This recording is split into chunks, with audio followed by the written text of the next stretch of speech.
आज की कहानी है कुत्ते और बकरी को कहानी। बकरी रानी घर के पास चलते चलते एक जगह पर चारों पैर एक तरफ करके बैठ गई। वो बहुत परेशान दिखाई दे रही थी। वो मदद के लिए पुकार रही थी। छन्नू ने जब उसे देखा तो उसने अपनी पत्नी लाजो को आवाज दी। लाजो, बाहर आओ। देखो रानी को क्या हो गया है, बीमार तो नहीं हो गई? अरे ये तो बच्चा जन्मने वाली है, आप बैठिए, मैं सब देख लूंगी। रानी बकरी ने दो प्यारे प्यारे बच्चों को जन्म दिया तो छन्नू के घर में खुशहाली का वातावरण छा गया। दोनों बच्चों का नाम बिल्लू और टिल्लू रखा गया।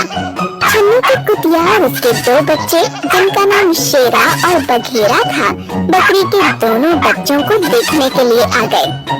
बिल्ली उनसे खेलना चाहते थे, इसलिए आगे बढ़ गए। हमारे घर की आबादी बढ़ रही है, अब तक हम लोग कुल 6 हो गए हैं। ये लोग तो फैमिली प्लानिंग को नहीं मानते। अच्छा है, जनसंख्या बढ़ने दो। आप भी ना। इतना कहकर लाजो घर के अंदर चली गई। कुत्ते के पिल्ले और बकरी के बच्चे आपस में खेलने लगे। छन्नू ये देखकर बहुत खुश हो रहा था। वो भी उनके साथ खेल लेता था। उसे सब परिवार के सदस्य ही लगते थे। वो उनकी सुरक्षा का पूरा ध्यान रखता था। रात के समय बकरी रानी और उसके बच्चे एक कमरे के अंदर रहते। कभी कभी कुतिया और उसके बच्चे भी वहीं रहते थे। एक दिन कुतिया और उसके बच्चे रात के समय कमरे के बाहर ही बैठे थे। अचानक एक सियार छन्नू के घर की बाउंड्री के अंदर आ गया। कुतिया के कान खड़े हो गए। उसे अपने बच्चों की चिंता हो गई। उसने झट से शेरा और बघेरा को पीछे सुरक्षित स्थान पर भेज दिया और उनके आगे खुद सतर्क होकर बैठ गई। सियार ने रानी बकरी के कमरे में जाने की कोशिश की। वो बार बार दरवाजे को धकेलना चाहता था।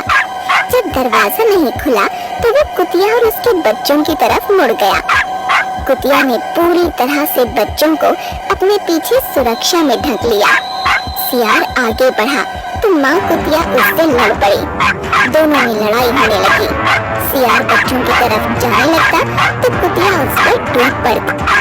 अपने बच्चों को बचाने में उसकी जान पर बनाई। छन्नू तब तक डंडा लेकर बाहर आ गया। सियार वहाँ से भाग गया, लेकिन कुतिया पूरी तरह से घायल हो चुकी थी। आज तक कभी यहाँ सियार नहीं आया था, आज पहली बार ये खतरा सामने आ गया।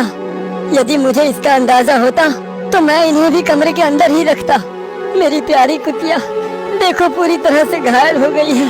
दोनों बच्चे शेरा और बघेरा आकर अपनी माँ को उठाने की कोशिश करने लगे। कुतिया हिल भी नहीं पा रही थी। माँ उठो, सियार भाग गया। तुमने बड़ी बहादुरी दिखाई, तुम कुछ बोल क्यों नहीं रही हो? हाँ माँ, कुछ तो बोलो, तुम्हें बहुत चोट लगी है। मैं चाट कर ठीक कर दूंगा। मेरी माँ बहुत बहादुर है। माँ उठ जाओ ना, मुझसे बातें करो ना। कुतिया बेचारी कुछ देर पहले ही भगवान को प्यारी हो गई थी। उसका निर्जीव शरीर भला अब क्या बोलता। छन्नू और लाजो की आंखों में आंसू आ गए। उनके परिवार का एक सदस्य सदा के लिए उनसे दूर हो गया। शेरा और बघेरा अनाथ हो गए। छन्नू और लाजो को उन पर बड़ी दया आ रही थी। ये दोनों दूध पीते बच्चे अभी बहुत छोटे हैं, बिना माँ के हो गए हैं। इन्हें तो ये भी नहीं पता कि अब इनकी माँ इस दुनिया में नहीं रही। रानी बकरी भी वहाँ पहुँच गई थी। उसने सब समझ लिया। वो शेरा और बघेरा के पास आ गई। उसकी ममता का आंचल बहुत बड़ा था। उसने दोनों बच्चों को अपना लिया। शेरा और बघेरा रानी बकरी का दूध इस तरह से पीने लगे जैसे वही उनकी माँ हो। उन दोनों ने भी रानी बकरी को अपनी माँ बना लिया। वो बिल्लू और टिल्लू के साथ भी पूरी तरह से घुल मिल गए। कहते हैं ना, न होता जिनका कोई उनका खुदा होता है। बिल्लों की माँ बकरी बन गई। शेरा और बघेरा बड़े हो गए। वो दोनों अपनी माँ रानी बकरी और भाई टिल्लू और बिल्लू की सुरक्षा में लगे रहते थे।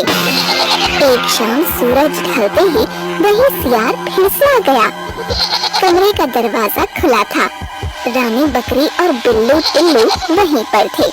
सियार जैसे ही आगे बिल्लू और टिल्लू की ओर बढ़ने जा रहा था कि शेरा और बघेरा ने उस पर हमला बोल दिया।